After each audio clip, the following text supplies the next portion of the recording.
Welcome to step 14 and well done for sticking with it. This step is going to focus on when and why you should follow up on job applications and go over some strategies for conducting your follow-up. So you've submitted your resume and cover letter, and now you're eagerly waiting for a response from the recruiter to get that interview scheduled. The dream is that you submit the application and just a couple of days later, you receive an invitation for an interview.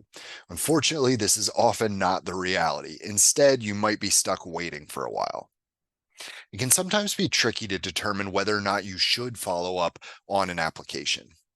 While you're waiting, examine the job posting and look for any cues or instructions they might have given. If the recruiter has specifically requested that there should be no emails or phone calls, you want to make sure to respect their wishes and not follow up. Doing otherwise could lead the recruiter to think that you either didn't read the job description or you have difficulty following instructions. Once you've determined that the organization hasn't specifically requested that you shouldn't follow up, it's time to start thinking about how and when you will attempt to connect with them.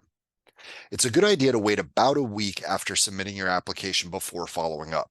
This gives the hiring manager or search committee time to review applications and resumes, but not so long that they may have already begun the interview process. Now, who should you follow up with and what should you say?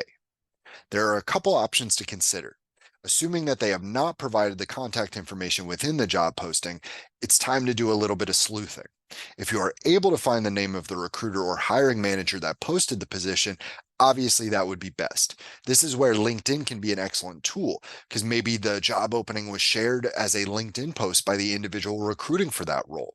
If not, try conducting a search for a recruiter that may hire for that type of role within the organization's LinkedIn company profile.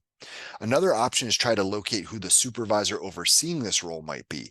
At times, the job description may mention that the role will report to a specific job title or department.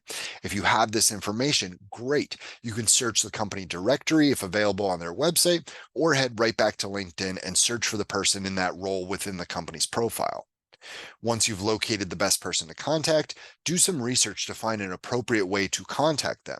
If an email address is provided in the job posting, perfect. Otherwise, you can look to see if it's available within their LinkedIn profile or simply reach out to them through LinkedIn messaging. When it's time to craft your follow up message, make sure that it is both brief and compelling. First, introduce yourself and direct their attention to the job title or ID number for the job that you applied for. Then share a quick note about your interest in the position and company to show your genuine interest and excitement about this open role. You also want to share some concise details about why you are a great fit for that role. Last but not least, finish your message by thanking them for their time and reiterating your enthusiasm to hear back from them.